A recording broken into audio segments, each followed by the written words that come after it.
Hello, this is Steve Regier with Cognex with part 2 on In-Sight 2800, user data and sending data from PLC to In-Sight for inspection criteria and for use for the inspection. So I mentioned some of the sequence and communication signals. I really want to just briefly touch upon some of those. Not but by no means a master PLC programmer, but I just want to touch on some of those critical signals and the order in which they need to happen. I guess first thing to look at here would be, or to do would be populate some sort of information into those user data fields. So in this case, just to that first address location, I'm sending over an integer for inspection ID. This is going to be 1 through 5 for this example here. And once that's populated, the signal from PLC to Vision is set user data.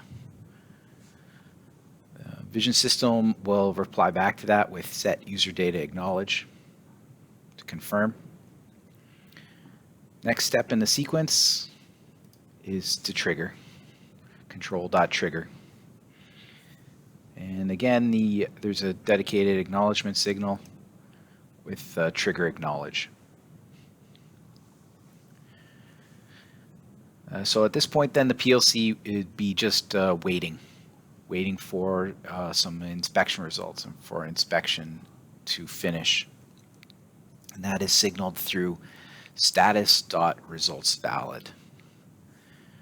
So when the results valid turns on, that's the perfect time to grab the inspection results that have been formatted, move them to a location where you want to keep them, and then to get that results valid to turn off again and to be ready to go for the next inspection, the PLC needs to send over this inspection results ACK, or inspection results acknowledge, that will clear results valid, and then you'll be ready to move on to the next shot.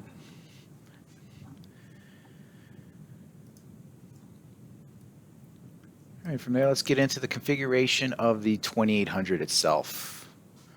So I'm using In-Sight Vision Suite connected to that 2800. I'm going to take it offline.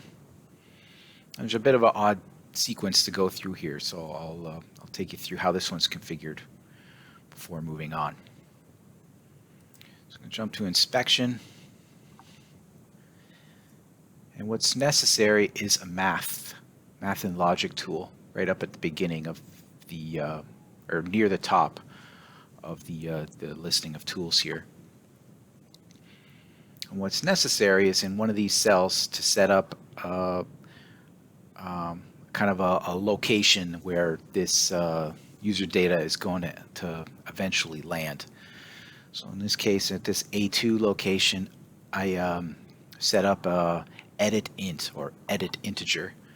I'll demo that later, but that was the first step, was to set this up as an edit int, and then I allowed a range of 1 to 5 for that value, and I noted the location as cell A2 within this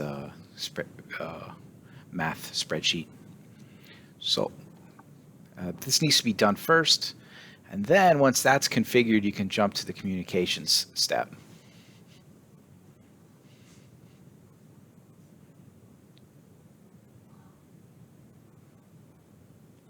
So I'm using Ethernet IP. I've got that already selected. I can jump to Format Data. This is already configured, but then I've added onto this list that reference to math A2.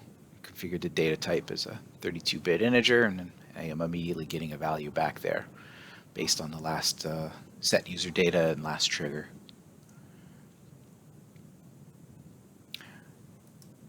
And then once that is completed, the math tool will then be different. So that A2 will be replaced with what you see there now. So the edit int will be replaced by this formula you see up here. So that's great. Into the spreadsheet here, I have information about the inspection, 1 through 5, as an integer. That's great, that's useful, but if I want to enable and disable tool results or include or disclude particular tools, those kind of features are really looking for a Boolean, a true, false, on, off, 1, 0 value. So I've just put into this spreadsheet some real simple logic to break this up from an integer being 1 to 5 to 5 separate Booleans. So here's the one that's true, that's a 1. So I'll take you through this formula. So if cell A2 is equal to 5, then it's going to be a 1 or true or on. Else it's going to be 0 or off or false. So these cells from D2 to D6 are what I can reference with other tools to know what features I want to include, disclude, what results I want to include or disclude. So let me take you through that. So I'll jump to this classify one.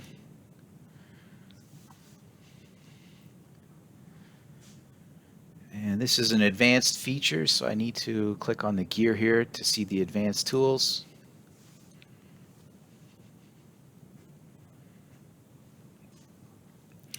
And then if I mouse over here, include in job pass, I can see how I've got this already configured. So that is going to be included or discluded based on the value that comes from math 1 cell D2. There it is. I can see that through that link there. So this is the essential one that you'd always want to set, is that include in job pass. Other ones you may want to look at would be maybe the show graphics, or maybe in rare cases, maybe even enabled, disabled. You'd want to create a link. So let me show you show graphics, because I think this one would be more common. So if I wanted to set this up for a link, I could click here. And I have to remember what exactly I'm going to, but I'm going to math 1 D2. So now it's only going to show those graphics when that inspection 1 is coming from the PLC. So if I mouse over it, I can kind of check that work. All right, so to be continued in part 3, I'll set up some string information coming from PLC to 2800. Thanks very much.